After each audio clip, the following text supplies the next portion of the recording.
So, we're going to do some reacts tonight. I'm a big fan of both The Fat Electrician and World War II, and he has a World War II story to tell us.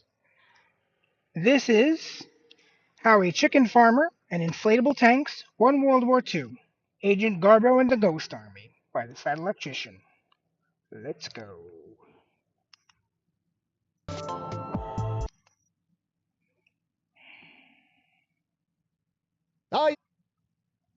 Yes, the Spanish chicken farmer that trolled the Germans so hard that at most he is responsible for the Allies winning World War II, and at the very least he is responsible for World War II ending years in advance and saving hundreds of thousands of lives in the process. I cannot stress to you enough, I am not exaggerating. Today we're talking about Agent Garbo, aka Spanish chicken farmer, and a bunch of art majors with inflatable tanks, and how they became one of the most important, critical, deciding factors of all of World War II. They are quite literally the reason that D-Day worked. Okay, here's the deal. They don't teach you this in school, and you're not going to pick it up by watching Saving Private Ryan, but D-Day, the storming of the beach at Normandy, strategically speaking, on paper, was a horrible plan. Like, literally the worst plan available, okay? When you're trying to move in hundreds of thousands of troops, tanks, trucks, equipment, artillery, you want the biggest beach available. Normandy, not the biggest beach available. More importantly, you want a harbor. You want somewhere for all your ships to be able to drop off all the troops and supplies. Guess what Normandy doesn't have? A harbor. And if that wasn't bad enough, half the beaches are covered in cliffs. Why are cliffs bad? Well, because the enemy is on top of the cliff, meaning the enemy has the high ground, and they're going to be shooting at you while you're trying to be a rock climber. And then Yeah, if you don't know how important the high ground is in a battle, just ask Anakin Skywalker.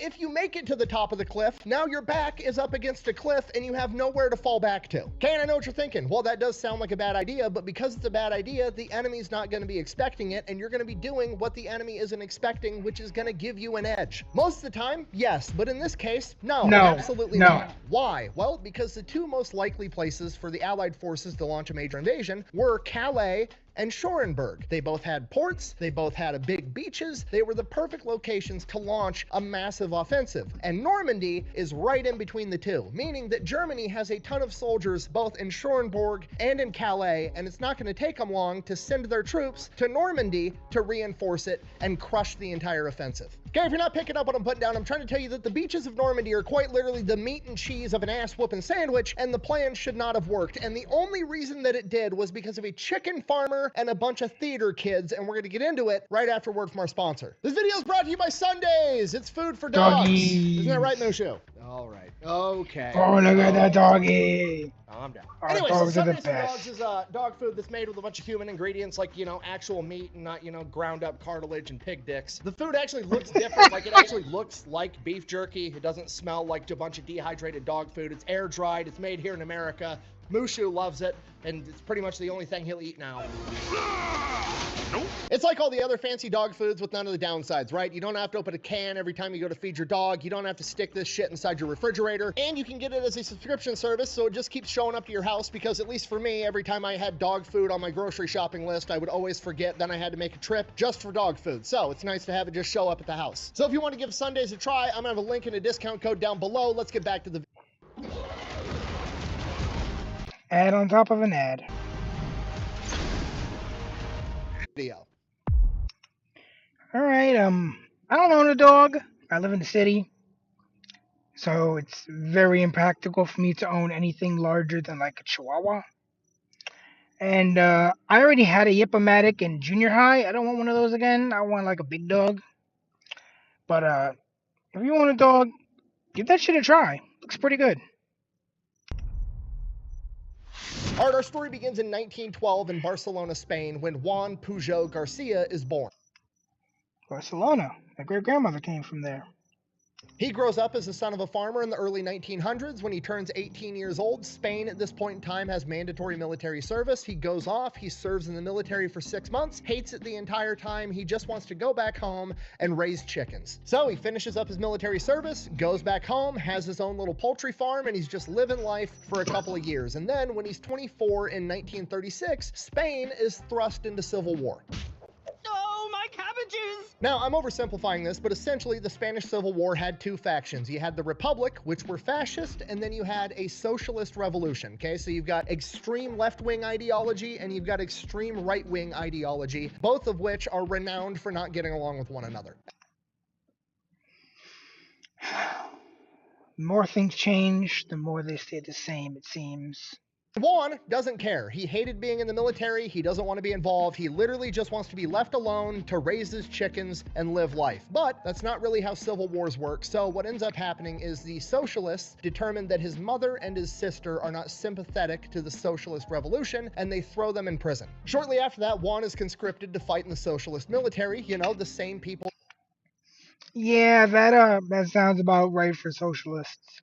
that just arrested his mother and sister, so obviously not a big fan. He refuses to do it. Believe it or not, jail right away. From here, he's in jail for a little while, then he ends up getting broken out of jail by a bunch of counter-revolutionaries that help give him a fake ID that says he's old enough to not have to get drafted. From here, Juan is like, perfect, okay, great, I'm gonna go back home, I'm gonna raise my chickens, I'm gonna mind my own business, I'm just gonna live my life the way I want to. He goes back home to his farm, finds out that the socialist revolution has seized his farm for the war effort, and basically tell him to fuck off, it's their farm now, you can't have it back. My cabbages! And as I'm sure you can imagine, if Juan didn't already hate socialism, he sure as shit does now, so he decides that he's gonna go and help the team that's fighting against the socialists. The problem is, he can't really get to the front lines to join. I mean, yeah, enemy of my enemy. Sometimes you gotta align yourself with someone you might not like to take on someone who you might dislike a lot more. I mean, America did it with the Soviet Union during World War II. That side. So he ends up joining the Socialist Revolutionary Army, volunteering to run communication lines on the front line, and then as soon as he gets close enough to the enemy line, he literally just takes off running, goes to the enemy side, and is like defecting to join their military instead. To which the Republic, the fascist regime that he's trying to join, is more than happy to accept him and let him fight against the socialists. No, I'm just kidding. They don't believe him. They think he's a spy, so they beat the shit out of him, and then they throw him in jail. At this point, Damn, this guy's got shit luck. realizes both of these guys are assholes. He doesn't want to be involved in any of this. He just wants to go home and raise his chickens. From here, the Spanish Civil War ends in April of 1939. A couple of months after that, in September of 1939, World War II kicks off. To which Juan looks at the sides that are fighting. You know, you've got the UK doing their monarchy, democracy type stuff. Then you've got the USSR doing communism, which is just extreme socialism. Not really a fan Yeah, again, ew, fucking ew. of that. And then you've got Germany, ran by the Nazis, which quite literally stands for the National Socialist German Workers' Party. Don't like that. Okay, nationalist, not necessarily synonymous with fascism, but it is one of the cornerstones, followed by the word socialism and German Workers' Party. Okay, it's literally everything he hates wrapped up in one big ball of white supremacy. So Juan decides, fuck those guys, I'm gonna do everything I can to fight them. You're gonna pay for this! So he goes to Madrid to the British embassy and volunteers to be a spy. The British are like, dude, you're a chicken farmer in a neutral country. You provide absolutely no value to us. Kick rocks, we don't want your help. Go away. At this point, Juan realizes that telling the truth isn't working, so he's gonna start lying. He goes, pays off some dude that runs a printing press to make him what appears to be a fake diplomatic passport like a politician would have. Based. Based. That would grant him access into Great Britain. He then takes his counterfeit politician passport, goes to the German embassy in Madrid, and says, hey, I'm a Spanish politician. I just got orders that I'm going to be stationed in London for the next couple of years. I'm sympathetic to the Nazi cause. I want to be a spy for you guys. Ooh, that's a bingo. And apparently the counterfeit passport was good enough because the Germans believed him. From here, the Germans give him training on how to secretly communicate with them like a spy would. Basically, he's going to write a normal letter in Spanish like he's mailing it off to a friend, just talking about daily life or whatever random bullshit. And then in between the lines of the letter, he's going to use invisible ink and ciphers given to him by the German to convey secret intel, and then he's going to mail it to a particular address. From here, the Germans give him a bunch of invisible ink, the address he needs to mail the letters to. They give him £600 to buy whatever spy equipment he needs, and then they give him a a list of intel that they're looking for. Presumably, this is like the test to make sure that this guy's legit. If he can go and get this intel that we already know and show that it's accurate, he's going to prove to be a reliable spy. It's a bunch of questions like, what is the makeup of the Strategic Bombing Command of the UK? Where is this factory? What do they produce there? Yada, yada, yada. A bunch of shit they already know. But if he can figure all this out and then give them the correct information and they can verify it's correct, then he can probably go out and find information that they don't have that would actually be valuable to them. Then they give him the codename Alaric and send him on his way, and as far as the Germans are concerned, he is headed off to London. The real problem,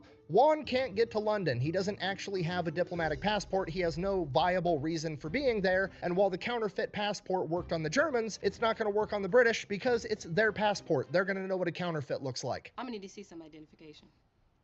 Really? Makes me feel young again. So Juan decides he's going to get as close as he can, which is Lisbon in Portugal. So he heads off to Lisbon, gets a job working at the public library, and then uses his position at the library to get up-to-date newspapers, encyclopedias, military textbooks, and figures out the answers to all of the questions that the Germans had and sends off a letter verifying that he's a reputable spy. And of course, he gets all the answers correct or correct enough, and the Germans believe him, so now he's a reputable spy in the eyes of the Nazis. He then goes a step further and uses up-to-date British newspapers to find rental listings and picks out an apartment for, however much it costs a month and tells the Germans, hey, I'm living here renting this apartment, and the Germans start paying his rent for him even though he's not even living there. What an idiot! Oh, what a Nice. loser! Based. He's ripping off the Germans. That is based. Oh, damn, they're all compromised. Good. From here, the Germans want him to build out an entire spy network, basically covering all of England. They want spies outside of military installations to track troop movements. They want spies at all the major ports and harbors tracking shipping movements. They want spies all over England. Problem, Juan isn't even in England. He's still in Portugal working at a library, so he just starts making shit up. He starts writing the Germans, coming up with all these elaborate lies of all the new agents that he's acquired that are completely fictional. He's like, yeah, I've got, Agent Gimbal who lives in Liverpool. He's of Portuguese descent, and he's going to keep an eye on the harbor for us. I've got Agent Carvel, and he's of German descent. He lives in Wales. He's going to be tracking shipping movements over there, and he just does it and keeps building out this massive fake spy network that doesn't even exist. And then he convinces the Germans all of his spies need to get paid, so he's getting the wages of all of the spies in his network that don't even exist. And I make nothing. Zero. Zilch. By the time I pay all my scientists and my research department lab coats, it's a wash. So from here, as far as the Germans are concerned, he's basically worked himself into like mid-level management of this spy network, and he's not actually doing any spying himself. He's just managing the 20 other spies and relaying all the intel. Now, Juan realizes this as well, and he realizes the beauty of it because now he can just start telling the Germans ridiculous shit that he pulls out of his ass, and if he gets called out on it, he can just blame it on the spy below him that doesn't actually exist, right? Like if he comes up with some crazy story to get the Germans to do something stupid, it's not falling back on Agent Alaric, it's falling back on Agent Gimbal or whoever gave him the faulty intel, and then they can fire that guy and he gets to keep his job. From here, he just starts lying. He just feeds the Germans lines of bullshit that's completely made up out of his own head while he's sitting in a public library in Portugal. For example, he's just like, okay, what would the British maybe be up to that would interest the Germans? Like, oh, aircraft carriers are a big deal in World War II.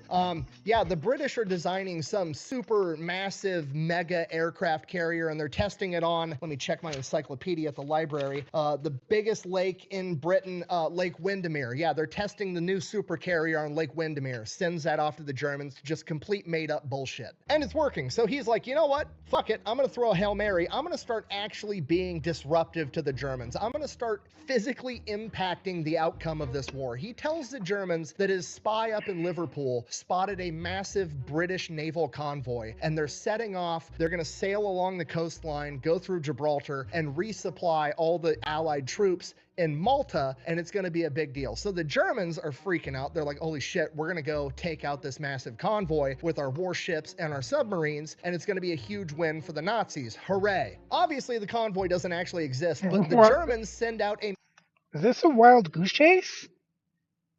That's fucking awesome. Massive naval detachment to go look for it for like weeks, and they never find shit. Now he's having a real effect on the outcome of World War II. He's having thousands of German naval personnel on warships go out, wasting their time, burning through fuel, using up their assets. That naval detachment could be out there attacking somebody else, and he's just wasting their time. He's having a real tangible effect on the outcome of World War II. And while this is going on, unbeknownst to him, British intelligence, MI6, has developed the Ultra Machine, which is like a predecessor to the computer. It's a gigantic calculator, and they're using it to break encrypted Nazi radio traffic. And when a massive naval detachment goes out on a convoy, there's going to be some radio traffic about it. And they're intercepting all this radio traffic where the Germans are looking for a massive British supply convoy to go take it out. And the British are like, what the fuck are they talking about? There's no convoy. Why do they think that we have a massive convoy going on? So they think that the Germans have a spy out there somewhere and launch a massive manhunt looking for this German spy. And obviously they're looking for him in London around Liverpool because that's where he would be to have that intel or that mistaken intel or to get that false impression, and they never find him because he's in Lisbon, in Portugal, at a public library, fucking with the Nazis. That's hilarious. Having fun isn't hard when you've got a library card. That's right. A couple of months go by, it's like mid-1942. He's been messing with the Germans for about a year now. So he decides that he's gonna go to the British embassy in Lisbon and tell them like, hey, here's all this intel. The Germans trust me. I wanna be a double agent spy for you guys. The British, super skeptical, start vetting the guy, and they see that he was the one responsible for the convoy fiasco, and they're like, holy shit, we found the guy. He's not in the UK, he's over in Lisbon. Oh fuck. So he immediately gets hired. They give him the code name Garbo, referring to a famous actress at the time that was renowned as the best actress in the world, but they think he's the best actor in the world because he's leading the Germans on this wild goose chase. So they move Didn't I say that? Didn't I say that? him over to Britain, and he is working out of MI6 headquarters. From here, because now he has real British intel, the lies get more strategic. They get more accurate, but not in a helpful way, but the Germans don't realize that. So he's gaining more and more trust with the Germans because his quality of intel continues to go up. But then he almost gets caught being a double spy because the Germans found out that there was a massive naval convoy that just left Liverpool that Garbo didn't report on. So they go back to Garbo and they're like, hey, we know you have a spy in the area whose whole job is to look over this harbor. Why didn't you report this to us so we could do something about it? To which Garbo was like, He was drunk or with a woman or some shit. I don't know. Just make up some bullshit. yeah, that guy, he died actually. Yeah, no, he was in the hospital sick for a couple of weeks, and he's dead now. And then had the British take all of the, you know, the fictional story, because the Germans knew the guy's name and his code name and his descent and all these fucking fictional details that he had created, and had the British put an obituary in the British newspaper. That's fucking hilarious. Obituary for a man that never existed just to fuck with the other side. Oh, that's fucking gold. For this fictional man, and then he sent them the obituary. To which the Germans sent their condolences and severance pay for his widow. Damn you, Roger. Could you imagine having to play poker against this guy? He's the greatest bullshitter of all time. Like, if this were a video game, he put all of his skill points in charisma, because the Germans just seem to believe every line of bullshit that comes out of his mouth. Dude literally got this close to getting caught as a double agent and somehow manages to pull out a huge sum of money and get paid for it while also still being considered a reliable source. Don't worry, it gets even better. In November of 1942, the Allies launched Operation Torch, which was like the big advance into North Africa. Massive naval operation, huge offensive. It would be a big deal if the Germans found out and knew about this plan, right? So what they do is they don't report on it. But the Germans are gonna wonder, hey, why didn't you fucking report on this? Because we know you have spies. We can't say another guy died of illness in the hospital. What are we gonna do? So Garbo comes up with a plan. He's gonna write extremely detailed, 100% accurate, like how many ships are leaving the port, where are they going, when are they gonna get there, when's the attack, the whole 9 yards, writes it all up, has the British government post stamp it like a week before the attack so they have time to do something about it, but then just hangs on to the letter. Got lost in the fucking mail. No. Or tell me could actually pull the classic "It got lost in the fucking mail." until the day the attack happens and then mails it off. So the British get 100% accurate information that would have a huge impact on the battle, Too but they late. get it too late. And from the German perspective, after they're reading this letter, they're like, holy shit, this is exactly what happened. This would have been gold if we would have gotten it on time, but this letter got delayed in the wartime mail. They were so pleased with the level of intel because the mail being slow isn't Garbo's fault, and he did a great job. So they give him a huge bonus and then give a 50% pay bump to the 20+ person spy network that doesn't even fucking exist. Set your look with Laura Mercier setting powder with vitamin C. Effortlessly blurs. I haven't cried like that since Titanic. And then give a 50% pay bump to the 20+ person spy network that doesn't even fucking exist. I haven't cried like that since Titanic. And then they're like, Alaric, Garbo, same guy, is too valuable of an asset. His intel is worth so much, we can't afford to have him being delayed in the wartime post. So they arranged for him to get German radio equipment, an up-to-date Enigma machine with up-to-date ciphers. Oh God, that's oh God, that's such a blunder. They just gave away all their secret codes to the enemy. And he has everything to communicate with the Germans directly. Boyd, may I have the COS, please? Oh, I'm so happy! I'm so happy! This is the best day of my life!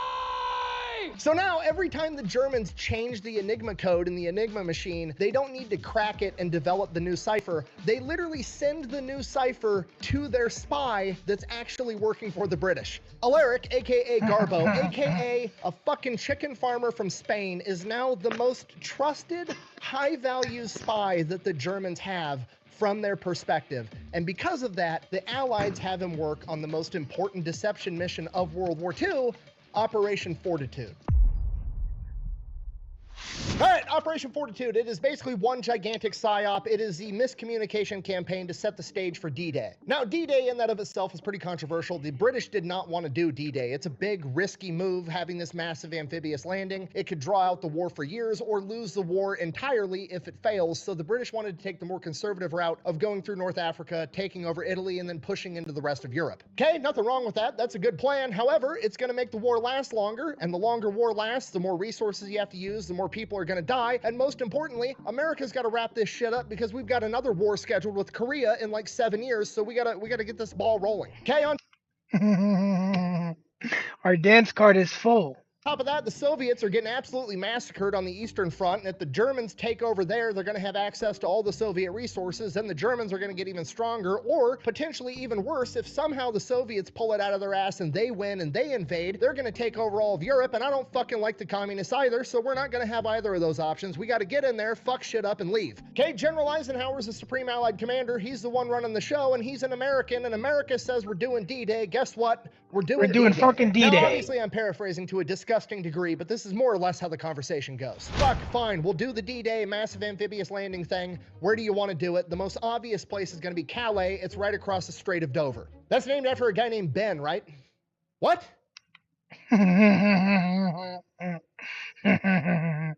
Nothing, sorry, please continue. Okay, the upside of Calais is it's got a harbor. We can land a bunch of troops there. It'd be a good access point. The problem is the Germans have fortified the ever-living fuck out of it and have a ton of soldiers there because it's the most obvious place that we're gonna invade. All right, so we won't go there. What else you got? Well, there's Schorenberg, but it's pretty much the same thing. It's the next obvious place, so the Germans have fortified it. All right, what else you got? Well, I guess the Germans probably wouldn't be expecting Normandy, but there's no harbor and it's covered in cliffs. That's perfect. We're storming the beaches of Normandy. I mean, okay, what about the cliffs? No problem. We'll teach all the boys how to rock climb. We'll have boats that shoot rocket-propelled grappling hooks up the cliff, and then we'll have boats with giant firemen's ladders that go up with machine guns on top and mow down the enemy while the boys are rock climbing.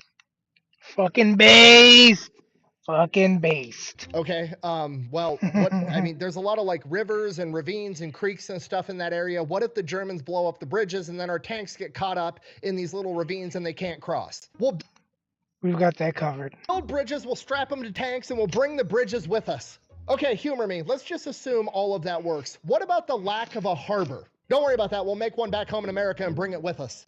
I'm sorry, I think you misheard what I said. I said harbor, you know, like the terrain feature. Yeah, motherfucker, did I stutter? We'll build one and bring it with us. I'm sorry, just so we're on the same page.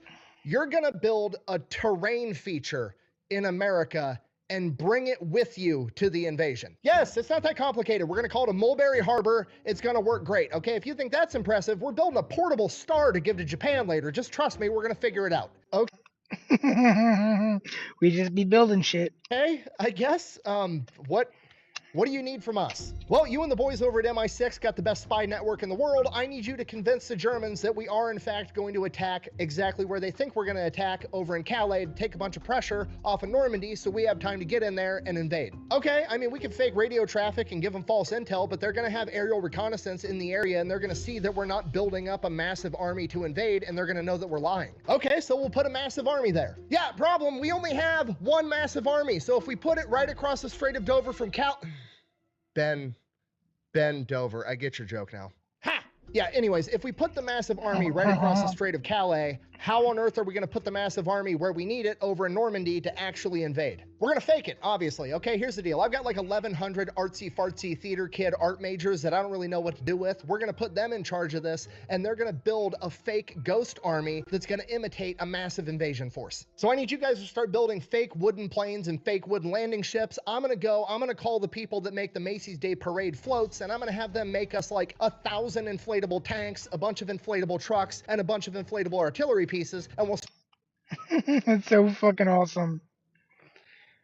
They got beat with fucking kids' toys. Start staging up for a massive invasion. And that's pretty much what happened. America sets about creating a ghost army that's ran by 1,100 art majors known as the 23rd Headquarters Special Troops, and they are sent over right across the Strait of Dover to set up this massive fake army. They start setting everything up and staging it so aerial reconnaissance sees it, and while that's going on, Garbo and the rest of the MI6 spy network is sending fake intel to the German high command being like, hey, we just had 15,000 new troops come in. We just had a bunch of tanks come in. They're setting up. They're gonna invade Calais. They brought in more troops. Oh, now there's even more. They've got 150,000 men ready to invade Calais. And then somebody got a really good idea to sell this to the Germans. You see, a couple of months prior in 1943, Patton got in a ton of trouble and got basically yanked out of World War II because he was in an aid station and there was a couple of soldiers with shell shock, basically severe crippling PTSD. And hard-ass General Patton was under the impression that these guys were faking it so they didn't have to go off and fight in the war, so he decided to beat a couple of them up. It really pissed off the American people. Eisenhower was furious, so he ends up getting yanked out of World War II. But the Germans never actually believed that America was going to pull their best fighting general out of World War II because he roughed up a couple of privates. So they've been thinking the entire time that Patton is off somewhere on some covert mission building up an invasion force getting ready to attack. So they bring Patton in as bait. They start calling right this there. fake army FUSAG, or First Army Group, and they've got Patton parading around getting his picture taken. He's in newspapers. The Germans are obviously monitoring that. Then they've got Garbo, their most trusted spy, relaying the info that Patton's here. He's the one leading this massive army, and the Germans buy it.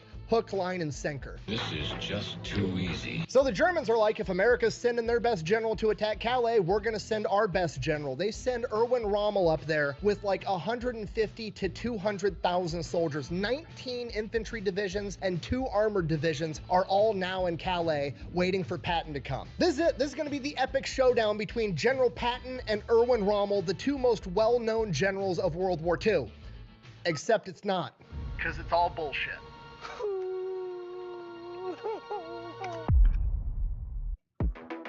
Chevy Super Cruise, powered by OnStar.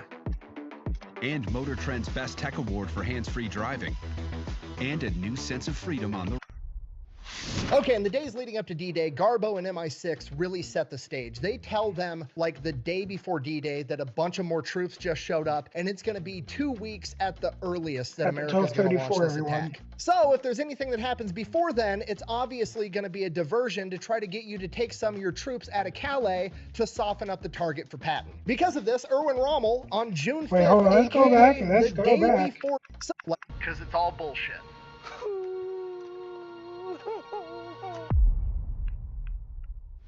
Okay, in the days leading up to D-Day, Garbo and MI6 really set the stage. They tell them, like the day before D-Day, that a bunch of more troops just showed up, and it's gonna be 2 weeks at the earliest that America's gonna launch this attack. So if there's anything that happens before then, it's obviously gonna be a diversion to try to get you to take some of your troops out of Calais to soften up the target for Patton. Because of this, Erwin Rommel, on June 5th, aka the day before D-Day, is like, sweet, I've got some time to kill. Tomorrow, June 6th, again, D-Day, is my wife's birthday, so I'm gonna go back home to Germany so I can play hide the bratwurst and celebrate.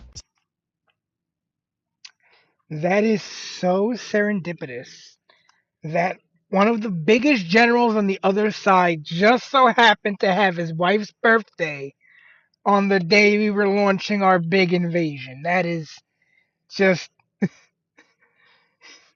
you're just beautiful. Erwin Rommel leaves. D-Day So, Rommel being a good husband may have lost Germany the war. happens, he's in Germany. He's not even in France. So while the birthday girl's laying on the bed pretending her feet hate each other, 156,000 Nick. Nick. Allied troops hit the beaches of Normandy. And because the Germans are convinced that America's going to attack at Calais, there's only like 20 to 25,000 Germans defending the beaches of Normandy. So the plan is working. Rommel hears that there's an invasion that gets launched. He makes a beeline back to his headquarters right outside of Paris, France. He doesn't actually get there until June 7th, D-Day +1. He immediately does the worst thing possible for the Allied forces. He sends 40,000 infantry troops and an entire armored division from Calais down to Normandy. Okay, this is going to be absolutely catastrophic to D-Day. That's going to triple the amount of Germans guarding the beach and add a fuck ton of tanks on top of that. The absolute best case scenario is this adds tens of thousands of Allied forces dying, and the worst case scenario, it means that D-Day is going to fail as a whole. And it's more than likely going to be the second one, because if Rommel rolls up with a bunch of tanks, he is going to drive the American forces back into the ocean, and it is going to be Dunkirk 2.0 all over again. And then, a chicken farmer from Spain saves the day. Garbo, Alaric, the most trusted German spy, sends a transmission to German high command that the attack at Normandy is a feint, it's a ruse, it's just a distraction, do not pull your... Good shit, Garbo, good shit. You saved all the boys, man. Yeah, Gore, I'm expanding into some reacts.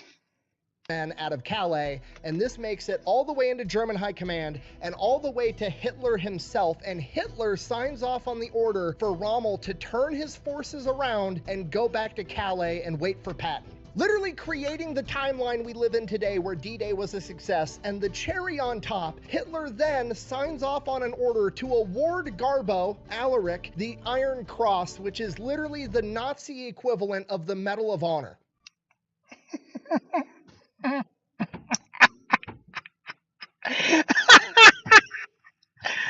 Oh, that's absolutely rich. How do you have these? Oh, we actually got a lot of those. Some of the guys use them as paperweights. Garbo has Hitler so convinced that this attack is coming at Calais that Rommel leaves his forces there for 6 weeks. And by then, it's too late. So the invasion of Normandy works because of Garbo and the Ghost Army, and then after that, the Ghost Army gets deployed into France. And from here, they go full PSYOP mode. They would roll up to wherever a real infantry division was. They would then paint that infantry division's logo on all of their inflatable shit, and then have their same patches. And then while that unit moved out, they would pretend to still be that unit in the same spot, so the Germans don't know where an entire division disappeared to, because they still think it's right there. And the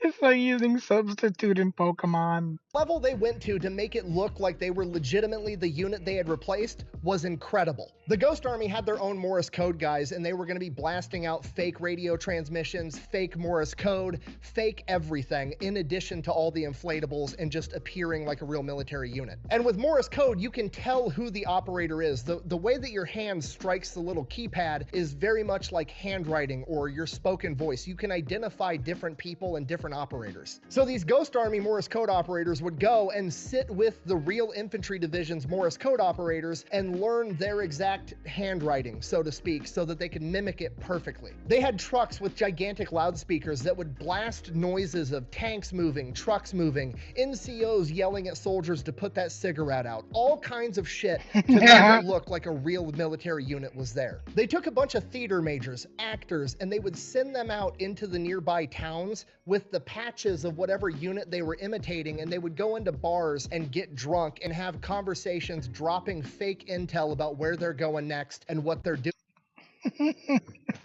I love it.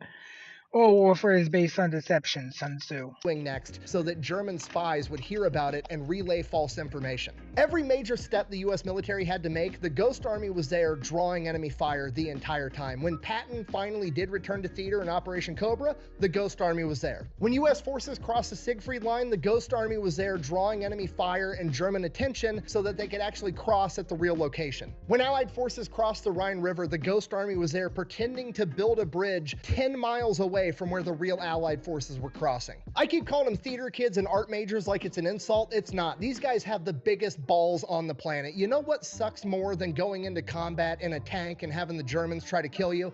Going into combat, having the Germans try to kill you like you have an inflatable and tank. You've got a fucking inflatable tank. The Ghost Army is basically the rodeo clowns for the entire US military at this point. The Bull Rider gets all the glory, but the rodeo clowns are in the ring the entire time saving everybody's ass. Thank you! And to make things worse, this is top secret. They can't tell anybody that's not already in the know, so they have to keep the entire thing under wraps, which means they're constantly running into high-ranking officers from the US military that are asking questions, getting mad at them because they don't think they're supposed to be doing what they're doing, and it just causes a whole mess of issues. My favorite story is the Ghost Army was out on a convoy moving to another location, and some general comes up all pissed off because this unit isn't supposed to be in his AO, and he wants to know what the fuck they're up to. And these guys aren't allowed to tell the general what they're doing, so they fucking lie, and they come up with the best lie ever. They literally tell the general, we're just going around making sure all the street signs are the same size. To which the general is like, why the fuck are you doing that? And they're like, I don't know, man. We just got the orders by our chain of command. They told us to go around and make sure all the street signs. You know, that sounds believable enough. That sounds bullshit enough to be believable. Or dress right dress so nobody gets lost, which sounds dumb as fuck, but if you were ever in the military, that is the most military thing that would happen, and it 100% would. Okay, if you're not picking up what I'm putting down, I'm trying to tell you that the 23rd Headquarters Special Troops, the Ghost Army, had a tremendous impact on World War II, not just on D-Day, but in the entire European theater. So World War II comes to an end. The Ghost Army is essentially sworn to secrecy. Nobody knows that this even happened until the 1990s. The British find out that Garbo got awarded the Iron Cross, so they're like, oh shit, we should probably give this guy an award too. So they give him the Order of the British Empire, which is the highest ranking award they can possibly give him. Homie literally got He got he got the most fucking prestigious award from both sides of a conflict.